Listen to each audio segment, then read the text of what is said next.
Here are my favorite cars I saw at RM Sotheby's auction in Monterey, California in 2025. Let's dig into it. Now, you know this is an opinion piece, right?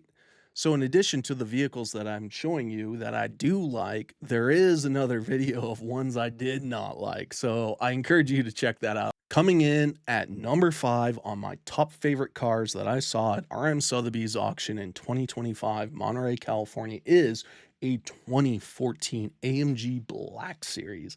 I saw this car sit in a sea of supercars and exotic cars, and it just tickled my fancy. Why is that? Because not only is it a modern day gull wing Mercedes where the doors go up, let's just remember this is modeled after the original actual supercar from the 40s and 50s. Classic.com puts this car at an average sales price of $650,000. This specific vehicle was sold at $676,000. So, AMG Black Series, not a bad place to park your cash and have some darn fun. Just make sure you keep up on your maintenance records. All right. This one's a little hard for me to do because I am not a Lamborghini guy at all. Lambos, not for me. I see a lot of them ripping around rallies. They drive me crazy. I'll be in a Porsche. Lambo guy tries to show off and gets into a car crash, right? They're kind of like the Ford Mustangs of the Cars and Coffee group. Forgive me. I understand there's a lot of cool Lamborghinis out there. In fact, the reason why this caught my eye is because it was a 2000 Lamborghini Diablo, but not just your average Diablo. It was a Diablo GT. So it had like tons of carbon on it. And most importantly, it was Hunter Orange. Can you tell I like Hunter Orange? Also, hunting season's coming up. So put my bird dog in the passenger seat and strap the shotgun to the back of it and take this out for a little pheasant shoot.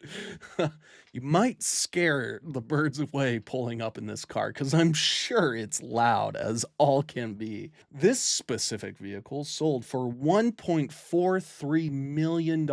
Classic.com shows that these sell for $1 million. Well presented.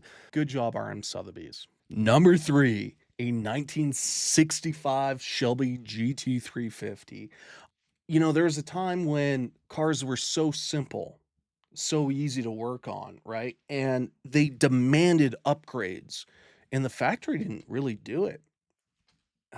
Shelby, Carroll Shelby, was that guy that would take a car and just make it exactly what it was purposed for. Typically racing. Ford eventually caught on. Many other companies caught on. Porsche did the same thing. This is one of the originals. This kind of set the bar for what you do with a performance vehicle, a street car that can go onto the track and pretty much decimate all, especially at the time, 1965. So, as the catalog says, this is one of 562 Shelby GT350s. I would definitely check the records. If RM's going to bring this to market, I'm sure it's perfect, and as is. It has all the pedigree, etc. Documented by SAAC registry, serial number verified. Like I said, RM Sotheby's is not only going to bring good cars, they're going to bring the creme de la creme. And that's what they brought here. So, for example, this car sold for $500,000. Classic.com is saying the average sales price for one of these vehicles is $322,000. So, look, what this tells me is that if you have a very good, well pedigreed, well documented vehicle, you're going to do well. Number 2. This is an easy segue. I just mentioned them in the last choice. Porsche. I'll never ever forget driving my first 997, and it just felt like the perfect balance of old school, new school, Metzger engine, rawness, performance, just a car that an OEM kind of nailed out of the box that you could race on Sunday, drive on Monday. And Porsche did it. And then they expanded on it. So this will forever be one of my favorite cars. In fact, I've told many people back in the day,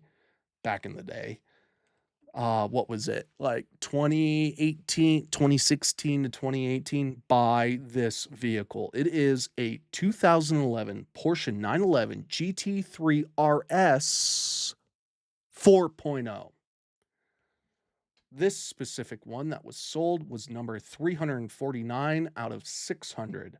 Last of the Metzger engines, as they show. This specific vehicle has not been driven that much. 160 miles on the odometer. It's kind of a shame because this car just deserves to be driven. Have you ever driven one? Let me know in the comments because I have, and I've driven GT2s, GT3s, GT3 RSs, GT2 RSs of this era. Nothing's like the 4.0 GT3 RS. Okay, look, at the end of the day, this is a collector car. On that note, it sold for $1.07 million. Okay. I always knew they were trending up. I'm going to look at classic.com's chart right now. Average sales price $650,000. Let me remind you, this one sold for $1.07 million, trending up. Dare I say, what goes up must come down. And that brings us to numero uno. I can't believe I'm saying this out of all the cool cars that were at RM Sotheby's, all the Ferrari F40s, all the roofs, etc. But I'm kind of a stickler for original cars. And here's where we're landing. This is a 2018 Porsche 911 GT2 RS Weissach. Now, when I say Porsche, blah, blah, blah, they kind of bore me. Been there, done that, owned hundreds of them, driven thousands of them, love them dearly. However, this car consistently caught my eye because of the color options. Dare I say, oh, on that note, we don't say spec anymore. If I hear any of you say spec on a car, I immediately know you're a Lambo bro. And Lambo bros do not know how to drive cars. They're just like Mustang guys. They'll put them into a wall at a Cars and Coffee event, okay? So, what do we say instead? Configuration. Say it with me. Configuration. All right, now that we've cleared that up, let's talk about the spec, I mean configuration of this Porsche, which is the main reason why I chose this car as number one. Typically, I wouldn't go for a GT2 RS as my number one pick, especially at an auction where you have the most impressive cars and most impressive options of vehicles to buy. We'll get into the values in a moment here, but I'm not alone in this. The color configuration is what really sent this one up, and then also it's a brand new car. In fact, let's talk about the condition a little bit further. This car has never been titled. It's being sold by the original owner. He never registered the car.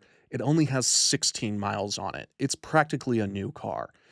This being in a paint to sample color, the interior was a little bit of a letdown. It's in cognac tan.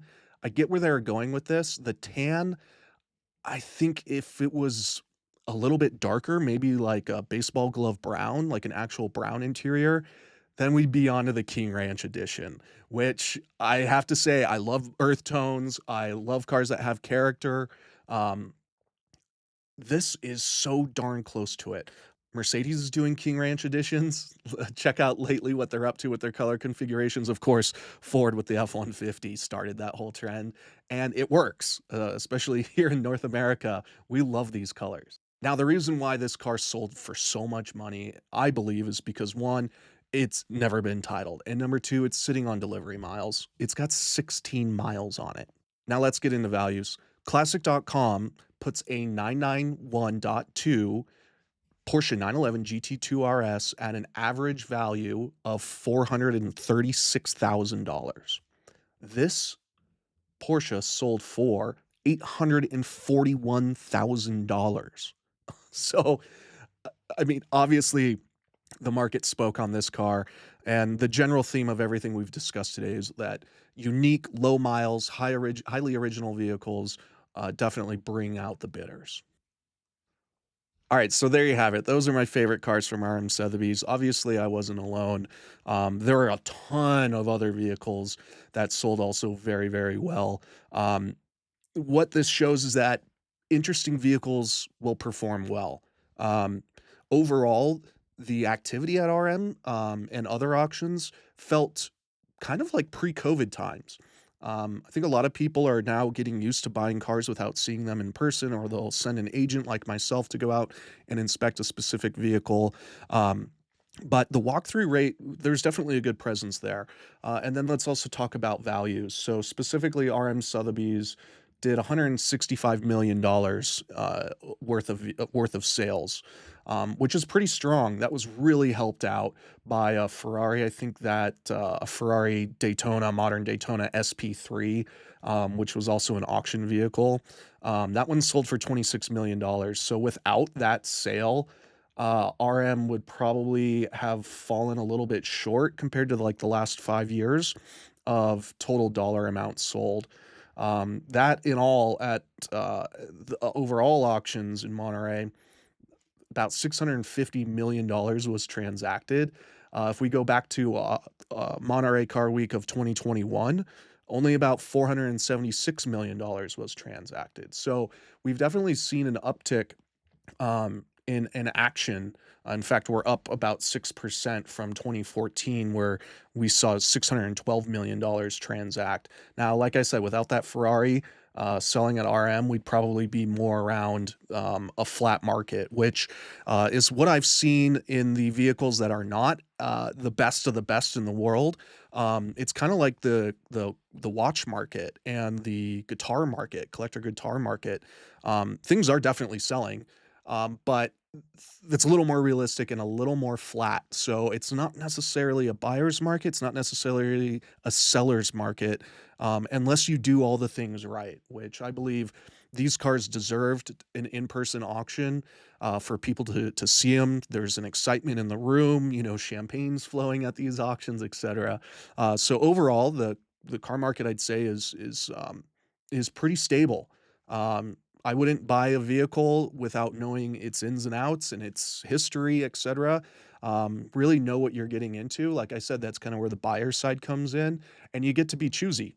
Um, there's a fun saying out there: if you lose an opportunity today, a new opportunity walks in the door tomorrow. So you get to be choosy. Same thing with selling. It's there's a time to sell and there's a time not to sell.